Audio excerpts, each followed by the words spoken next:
नमस्कार दोस्तों। तो हमारी आज की कहानी है भाग्यहीन ब्राह्मण। किसी गांव में एक निर्धन ब्राह्मण अपनी पत्नी और पुत्र के साथ रहता था। ब्राह्मण को गांव से जो भिक्षा मिलती उसी से वह अपने परिवार का भरण पोषण करता था। एक दिन ब्राह्मणी अपने पति से बोली, मुझे अपनी कोई चिंता नहीं है स्वामी, मैं आपके साथ भूखी प्यासी रहकर भी अपना जीवन व्यतीत कर सकती हूँ, लेकिन मुझे अपने बेटे की भूख प्यास नहीं देखी जाती। ब्राह्मण बोला, मैं तुम्हारी भावनाओं को समझता हूँ प्रिय, लेकिन भाग्य के लेख को विधाता भी नहीं बदल सकता। हमारे भाग्य में निर्धन रहना ही लिखा है। ब्राह्मणी बोली, भाग्य के भरोसे बैठे रहना मूर्खता के सिवा कुछ नहीं है। अगर इंसान कोशिश करे तो वह कर्म करके अपने भाग्य को बदल सकता है। आप कहीं परदेश में जाएं, मुझे विश्वास है कि आप वहां अच्छी आय करेंगे और हमारा भाग्य बदल जाएगा। ब्राह्मण बोला, तुम्हारी बात तर्कसंगत है प्रिय, मगर मुझे भिक्षा मांगने और पंडिताई के सिवा कोई काम नहीं आता। ब्राह्मणी बोली, हमारे गांव में आपकी पंडिताई की कोई कद्र नहीं है। किसी दूसरे गांव या नगर में आपकी पंडिताई चल निकले तो हमारे बुरे दिन फिर जाएंगे। अपनी पत्नी की सलाह मानकर ब्राह्मण दूसरे नगर में पहुंच गया। उसका दुर्भाग्य उस पर घात लगाए बैठा था। नगर में उसे कोई टके से पूछने वाला भी नहीं मिला। हालातों को देखते हुए वह सोचने लगा कि इस नगर से उसका गांव ही अच्छा है। नगरवासी तो पूरे नास्तिक हैं, उसे भिक्षा तक भी देने को तैयार नहीं है। यह सोचकर वह थक हार कर अपने गांव लौट आया और पहले की भांति पंडिताई करके और भिक्षा मांगकर अपना गुजारा करने लगा। एक दिन वह भिक्षा मांगकर लौट रहा था, तभी उधर से भगवान शिव माता पार्वती के साथ गुजरे। निर्धन ब्राह्मण की हालत देखकर माता पार्वती ने ब्राह्मण की तरफ संकेत करते हुए भगवान शिव से कहा, आप इस ब्राह्मण को देख रहे हैं स्वामी?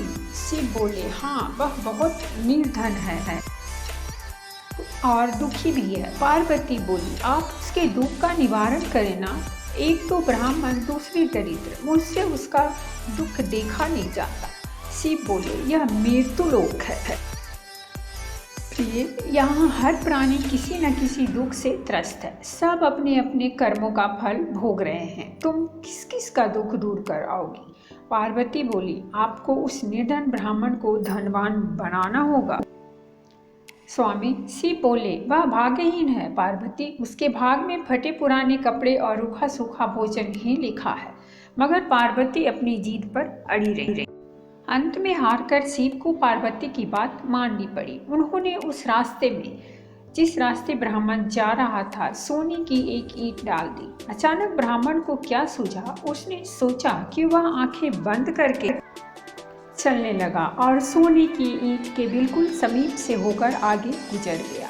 काफी दूर आगे जाने के बाद ही उसने अपनी आंखें खोली। यह देख भगवान शिव मुस्कुराते हुए बोले, हमने तुमसे कहा था ना प्रिय कि वह ब्राह्मण भाग्यहीन है। भाग्यहीन मनुष्य कभी धन प्राप्त नहीं कर सकता। और फिर भगवान शिव पार्वती के साथ कैलाश पर्वत लौट गए। लेकिन वहां पहुंचने के बाद भी पार्वती उस निर्धन ब्राह्मण के बारे में सोचने लगी। वह किसी न किसी तरह उस ब्राह्मण को देखना चाहती थी। पार्वती को उदास देखकर भगवान शिव ने पूछा, क्या बात है प्रिय, इतनी उदास क्यों हो? पार्वती ने भगवान शिव से निवेदन किया, स्वामी, उस निर्धन ब्राह्मण का परिवार 3 सदस्यों का है। उनमें आप किसी एक को धनवान बना दें, ब्राह्मण परिवार की दरिद्रता मिट जाएगी। आप उन तीनों को एक एक वर दें। मुझे उम्मीद है कि वे तीनों आपसे दौलत का वर ही मांगेंगे। इस तरह वे धनवान बन जाएंगे। शिव बोले, ठीक है प्रिय, जैसा तुम चाहोगी वैसा ही हो। और फिर कुछ दिनों बाद भगवान शिव पार्वती के साथ ब्राह्मण के घर पहुंचे। साक्षात भगवान शिव और पार्वती को देखकर ब्राह्मण परिवार आत्मविभोर हो उठा। उन्होंने भगवान शिव और पार्वती के चरण स्पर्श किए। शिव बोले, मैं तुम तीनों को एक एक वर देना चाहता हूँ। तुम तीनों अपनी इच्छा अनुसार वर मांग सकते हो। ब्राह्मणी उतावली होते हुए बोली, पहले मुझे वर दीजिए प्रभु।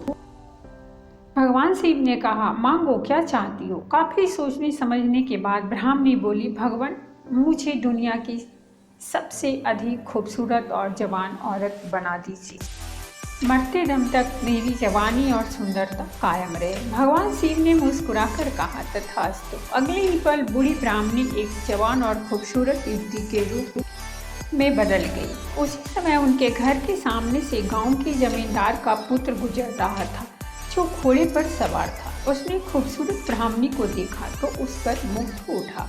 वह इस खूबसूरत ब्राह्मणी से शादी करेगा, यह सोचकर उसने उसे अपने घोड़े पर बैठाया और घोड़ा अपनी हवेली की तरफ दौड़ा दिया।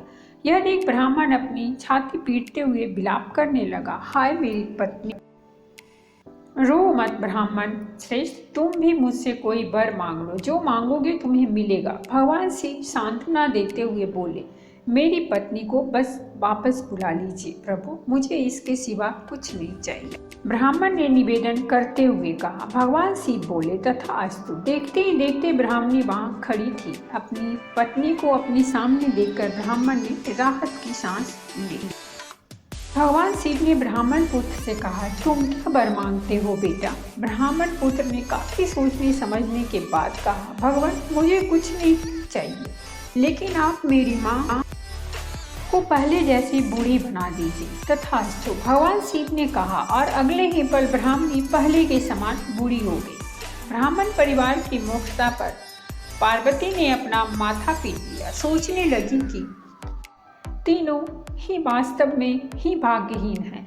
विधि ने उनके भाग में जो लिख दिया है उसे देवी देवता भी नहीं बदल सकते। तो दोस्तों, ये थी हमारी आज की कहानी। अगर कहानी अच्छी लगी हो तो प्लीज़ हमारे चैनल को सब्सक्राइब कीजिए, वीडियो को लाइक और शेयर जरूर कीजिए।